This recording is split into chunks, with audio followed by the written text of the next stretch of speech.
The jungle pressed in, a suffocating wall of green and buzzing insects. Reyes wiped sweat and grime from his face, emotion sending a fresh wave of pain radiating from his ribs. He glanced back at Sharma, who was limping along beside Jackson, both favoring injuries. They're lucky to be alive. Kestrel had been a massacre. Anything on the cons, Volkov. Reyes rasped, his voice tight with exhaustion. A crackle, then Volkov's voice, sharp and strained. Valkyrie Squadron is inbound, Commander. Eater, 30 minutes. Hold position.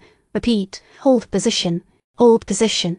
As if they had a choice. The Cathar would let them. Reyes knew they were being hunted. The way those creatures moved, their uncanny ability to anticipate their maneuvers, it felt like more than just natural evolution. It felt orchestrated. They're adapting too quickly, Sharma said, her voice thin. Their bioplasma shields are integrating feedback loops. They've learned to predict our targeting solutions. She cradled her leg, a fresh grimace on her face.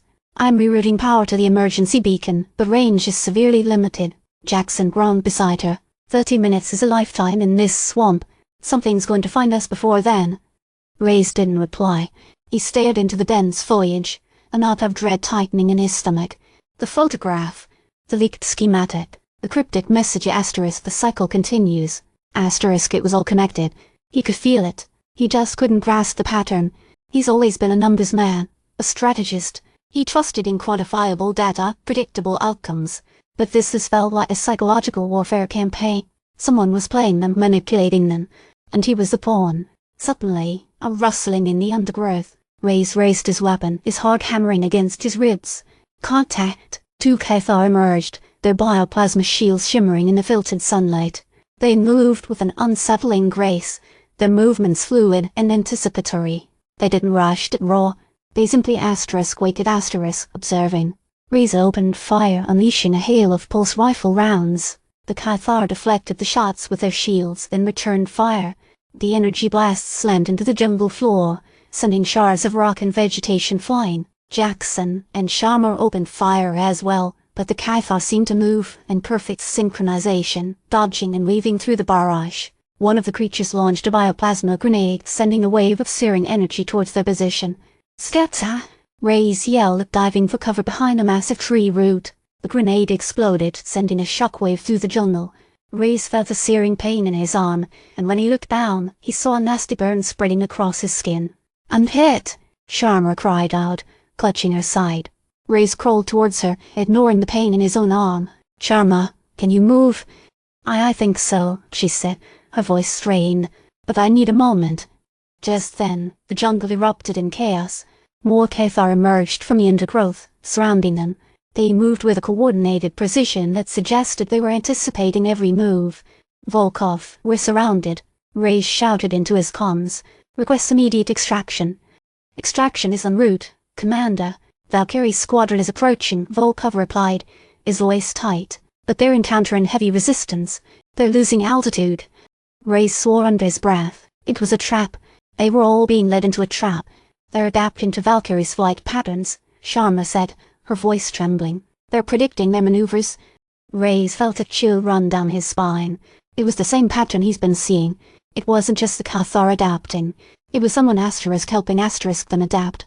Someone with intimate knowledge of Terran colonial defense force tactics. "Someone is feeding them information," he said, his voice low and dangerous. Suddenly Jackson let out a cry of pain. "Something's on me!" Reyes rolled around and saw Cathar had managed to get behind Jackson, its bioplasma blade poised to strike. Reyes fired his pulse rifle, taking down the creature just as it was about to land the blow. He quickly scanned the surrounding jungle, searching for any sign of the person who was betraying them, but there was nothing. Just the oppressive silence of the jungle and the relentless buzz of insects. "We need to move," he said. "Now." They began to crawl through the jungle, deeper into the darkness. They knew that Valkyrie Squadron wouldn't be able to reach them. They were on their own. As they crawled, Reyes noticed something glinting in the undergrowth. He reached out and picked it up. It was a small metallic object. He examined it closely. It was a data chip. "What is it?" Sharma asked. "A data chip," Reyes said. "It might contain information about the Cathar, about their adaptation, about who is helping them." He plugged the chip into his wrist-mounted data terminal and began to download the data. The information flooded his screen as schematics, tactical analyses, communication logs. It was a treasure trove of intelligence. But then he saw something that made his blood run cold. A single, blurry image. It was a photograph of him, taken just days before the attack on Firebase Kestrel.